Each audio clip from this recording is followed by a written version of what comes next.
गोबां आफादफ्रा फैयो हा सुफैयो आरो फैसा लानानै थाङो मोसौजों हालेवग्राया नांगोल बाननानै गामसा दखना आर'नाइ लानानै जों लोब लोब भट हैगोन गोदान भिडिअजों लोगोसे नोंथांमोनखौ गासैखौबो फिन खेबसेबाव बरायग्रोनानै लानाय जाबाय गोबां समाव नोंथांमोना भिडिअखौ स्किप खालामनानै नायदों जानांगौ नाथाय दिनैनि भिडिअखौ खालामालासे नायगोनखौ आं आसा खालामहरबाय बिटिसि एबा बिटिआरनि बायजोआव थानाय बर' सुबुंफोरा गोबां समाव गुबुन गुबुन बिथिङाव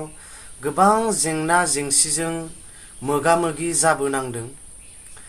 स्कुलनि जेंना हानि जेंना आरो लामा सामानि जेंना बैफोरनि गेजेराव हा आरो स्कुलनि जेंनाखौ आं बयनिख्रुइबो देरसिन जेंना होननानै आं सानो दिनै बिटिआरनि बायजोआव दाब दाब जायगायाव हा आरो स्कुलनि जेंनाया इनायनो बारा गोबां समाव गोबां आफादफोर फैयो फरेस्ट राइट कमिटि बा जोंनिनो गोबां आफादफ्रा फैयो हा सुफैयो आरो फैसा लानानै थाङो नाथाय बिनि खामानिफोरखौ जाफुंसारनायखौ नुवा स्कुलनि प्रब्लेमफोरनि थाखाय गथ'फोरखौ लानानै धरना होनायखौ जों नुयो धरनाया मा बैफोरखौ गथ'फोरा मिथियानो नाथाय थेवबो गावनि सोलोंनायनि थाखाय फोरोंगिरिया लानानै धरना होनो गोनां जानानै फैयो आरो दा बैफोर जेंनाफोरखौ सुस्रांनो थाखाय बिटिसिनि बायजोआव थानाय सुबुंफोरा थोंजोङै नङाब्लाबो खेंसालियायै बिटिसि सरकारनाव आसा खालामहरनाय मोनसे थायो मानो होननानै बुङोब्ला गोबां बोसोर 20 बोसोरनिफ्राय बिटिसिखौ आसाम सरकारजोंनो जथाय सरकाराव सालायबोदोंखाय आसाम सरकारखौ बिटिआरखौ आसाम सरकारजों गोबां खाथि सोमोन्दो दं होननानै सानो बैफोर प्रब्लेमफोरखौ जाहाथे बेन्च मोनसेयाव जिरायनानै रायलायनाय सुस्रांनानै हरनाय बैफोरखौ लुबैयो नाथाय दुखुनांथाव बाथ्राया बिसोर 20 बोसोर एलायन्सआव थानानैबो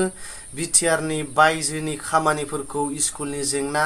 हानि जेंनाफोरखौ मावनानै होनाय नुफेराखै आरो नुवाखैबो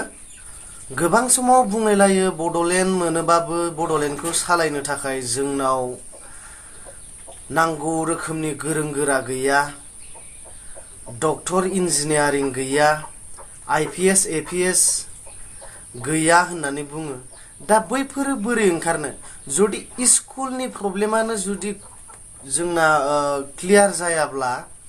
बोरै ओंखारगोन बैफोरबायदि स्टुडेन्ट दिनै बर' बिजोंनि गेजेराव मेट्रिकखौनो मोजां पास जानायखौनो नुवा अब्ला बैफोर आइपिएस एपिएस फोरनि डक्टर इन्जिनियारिंनि खोथाखौथ' बहुत गोजानाव दोननांगोन होननानै आं सानो आरो जुदि बेन्च गंसेयाव जिरायनानै मोनसे गोहोआव थानानै बैफोरनि प्रब्लेमखौ जुदि रायलायनो हायाब्ला अब्ला जथाय सरकाराव थानानै सालायनायनि मा मुलाम्फा दङ जेबो मुलाम्फा गैया होननानै आं सानो बेनिखायनो फैबाय थानाय समाव जों खौसे जानानै जोंनि गोहो पावारखौ लायाब्ला बैफोरबायदि बिटिआरनि मोनफ्रोमबो खामानिया बिटिआरनि मोनफ्रोमबो बाहेरानि खामानिफ्रा मावफुंजानाय नङा दिनै बबेबा स्कुलावहाय फोरोंगिरिनि थाखाय धरना बबेबा हानि थाखाय मियादि जागोन लेन्ड पाट्टा जागोन बैफोरनि थाखाय लांनाय फैसा हा सुफैनाय बैफोरो माने एसेबो मावफुंजानाय नङा होननानै आं सानो बेनिखायनो आं सानो फैबाय थानाय समाव जुदि जोंनि इउपिपिएल आरो बिपिएफआ ज' जायाब्ला जाय पार्टिया एलायन्सआव थागोन नेशनेल पार्टिजों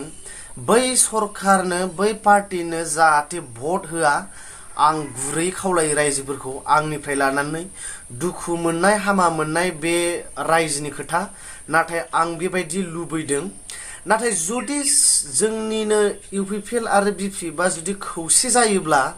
बै बिथांमोननो भट हैनो थाखाय जोङो हेन्ड ट्रेक्टर पावार ट्रेलार गोनाङा पावार ट्रेलार लानानै ट्रेक्टर गिदिर गोनाङा ट्रेक्टर गिदिर लानानै मोसौजों हालेवग्राया नांगोल बाननानै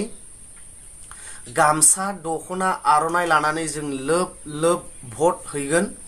बेखौबो सोरबा बायदिया गोरोन्थि साननो हागौ, जाम्बानि खामानि जानो हागौ, टटेलि रं। जों जोंनि खौसेथि, जोंनि इउनिटि बैखौसो जों दिन्थिहैनाय जागोन। जाय इउनिटिखौ नुनानै गुबुन हारिफ्रा गल'बो जानो हागौ। आरो खौसे जायोब्ला जोंनि मावनाय, जोंनि डेभेलप, जों बबे लेभेलनिफ्राय बबेसिम खामानि मावलांनो हागोन, गुबुन हारिफ्रा गोमोगोन। जोबथारनायाव मोनसे आपिल खालामो, बिटिआरनि बाहेरानि जेंना जेंसिखौ जाहाथे मावफुंनानै होयो जथाय सरकाराव थानानै। नङाब्ला बैफोर फरायसालि आरो हा हु गासैबो जेंना जेंसिया मोगा मोगिया जों बर' हारियानो भुगिबाय थानो गोनां जागोन। जोबथारनायाव भिउवार्सफोरनिसिम मोनसे रिकुवेस्ट, भिडिअखौ नायनानै सोरबा गेदेमाफोरखौ गाज्रि रावजों सोंखारिनो नाङा। मानो होननानै बुङोबा सोंखारिनानै जों जेबो मोना, गाव गावनि खहाखौसो जोङो लाबोनाय जायो। आरो गाज्रि रावजों बुङोब्ला, गाज्रि वर्ड्सफोर बाहायोबा गावनिबो एसे प्रब्लेम, खैफोद बेफोरबायदि जायो। ओंखायनो नायनानै जों सोलायनायखौसो लाबोनांगोन। जोङो सोरजोंबा बाथ्रा दान्थे बिदान्थे खालामबाय थायोब्ला जाया। आसा खालामो नोंथांमोना भिडिअखौ मोजां मोनबाय होननानै। बे आंनि फारसेनिफ्राय सुंद' बुंफोरलुमोन। जय बर' हारिनि।